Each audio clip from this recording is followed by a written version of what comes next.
আসসালামু আলাইকুম।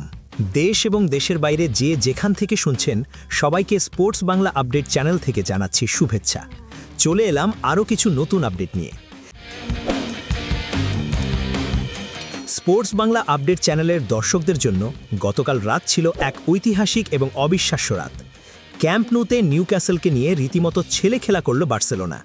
7-2 গোলের এই বিশাল জয়ে আর 2 লেগ মিলিয়ে এগ্রিগেটে 8-3 গোলের উৎসবে নিউক্যাসল ইউনাইটেডকে চুরমার করে বার্সা ভক্তদের মুখে হাসি ফুটিয়ে প্রমাণ করেছে কেন এই বার্সেলোনায় বিশ্বসেরা ক্লাব। এক কথায় ইতিহাস গড়ল বার্সা।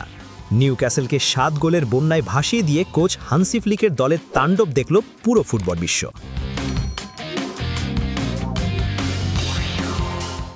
ক্যাম্প নুতে গতরাতে যা হলো তাকে কেবল ফুটবল ম্যাচ বললে ভুল হবে। এটি ছিল বার্সেলোনার এক ধ্বংসাত্মক গোল উৎসব। নিউক্যাসল ইউনাইটেডকে 7-2 ব্যবধানে ধুলোয় মিশিয়ে দিয়ে উয়েফা চ্যাম্পিয়ন্স লিগের কোয়ার্টার ফাইনাল নিশ্চিত করেছে বার্সেলোনা। রাফিনিয়া এবং রবার্ট লেভানডফস্কির জোড়া গোল আর 18 বছর বয়সী লামিন ইয়ামালের জাদুতে তছনছ হয়ে গেছে ইংলিশ ক্লাবটির রক্ষণভাগ। চলুন এই ম্যাচের আদ্যপ্রান্ত বিশ্লেষণ করি। প্রথমার্ধের 45 মিনিট ছিল যেন ধুমধুমার হাড্ডাহাড্ডি লড়াই। কমেন্ট্রি বক্সে ধারাভাষ্যকাররা বারবার বলছিলেন what a game, what a game. ম্যাচটি শুরু হয়েছিল ঝড়ের গতিতে। 6 মিনিটে রাফিনিয়ার গোলে বার্সা এগিয়ে গেলেও নিউক্যাসলের অ্যান্টনি এলাঙ্গা 15 মিনিটে গোল করে সমতা ফেরান।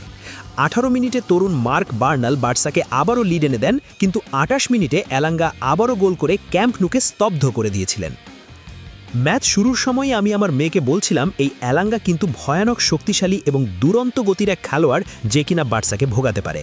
আমার সেই কথাটাই ততক্ষণে সত্যি হতে শুরু করেছিল। 2 গোল করে এলাঙ্গা দেখিয়ে দিয়েছিলেন তার গতির কাছে বার্সা ডিফেন্ডাররা কতটা অসহায়। তবে প্রথমার্ধের ইনজুরি টাইমে 47 মিনিটের মাথায় বার্সেলোনার এক দুর্দান্ত কাউন্টার অ্যাটাক থেকে রাফিনিয়া যখন নিশ্চিত গোল পেয়ে যাচ্ছিলেন, ঠিক তখনই নিউক্যাসলের ট্রিপিয়ার রাফিনিয়ার হাত ধরে রেখে পেনাল্টি বক্সে তাকে ফাউল করে ফেলে দেন। রেফারি VAR দেখে সাথে সাথে পেনাল্টি দিয়ে দেন। পেনাল্টিতে লামিন ইয়ামাল গোল করে বার্সাকে 3-2 ব্যবধানে এগিয়ে নিয়ে বিরতিতে যান, আর তাতেই বার্সেলোনা খেলার মোমেন্টাম পেয়ে যায়। মজার ব্যাপার হচ্ছে নিউক্যাসলের দ্বিতীয় গোলে এই লামিন ইয়ামালের একটা ভুল পাসের খেসারত দিতে হয়েছিল বার্সাকে। পেনাল্টি নেওয়ার সময় রাফিনিয়া তাই নিজেই লামিন ইয়ামালকে বল তুলে দিয়েছিলেন, যেন বলছিলেন নিজের ভুলের প্রায়শ্চিত্ত করে দেখাও লামিন। আর বিস্ময়বালক লামিন ইয়ামাল ঠান্ডা মাথায় গোল করে বার্সাকে লিড এনে দেন।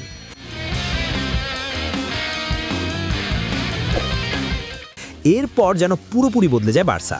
দ্বিতীয়ার্ধে বার্সা আগ্নেয়গিরির মতো জেগে ওঠা আর গোল বন্যায় নিউক্যাসলকে ভাসিয়ে দেওয়া আপনার কেমন লেগেছে কমেন্ট বক্সে জানাতে পারেন।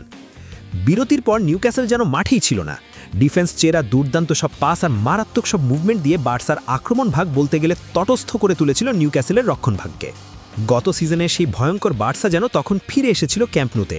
এক ক্ষুধার্ত বাঘের মতো যেন গোলের নেশায় পেয়ে বসেছিল বার্সাকে, যার ফলে 51 মিনিটে ফার্মিন লোপেজ, এরপর 56 ও 61 মিনিটে রবার্ট লেভানডফস্কির জোড়া গোল এবং 72 মিনিটে রাফিনিয়ার দ্বিতীয় গোল নিউক্যাসলের ইউরোপিয়ান অভিযানের কফিনে শেষ পেরেকটি ঠুকে দেয়।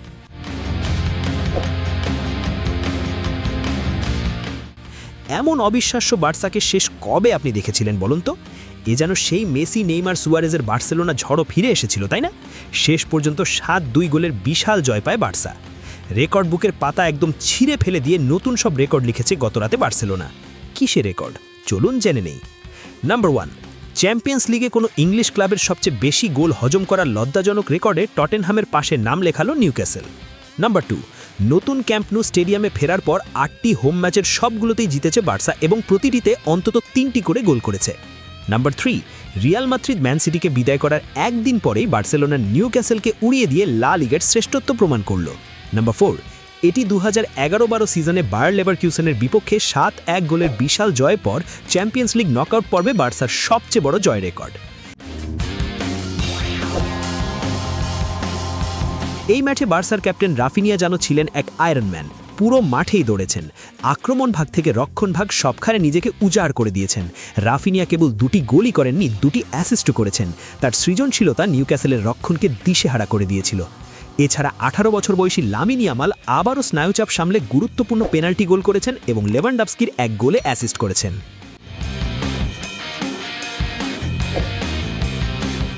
সবশেষে বলতেই হয় উপরওয়ালার রহমতে এক বিশাল বাধা পেরোতে পেরেছে বার্সা। আপনিও কমেন্ট বক্সে জানান এই ম্যাচ আপনি কতটা উপভোগ করেছেন। এই বার্সা এবারে চ্যাম্পিয়ন্স লিগের পরের রাউন্ডে কেমন করতে পারে।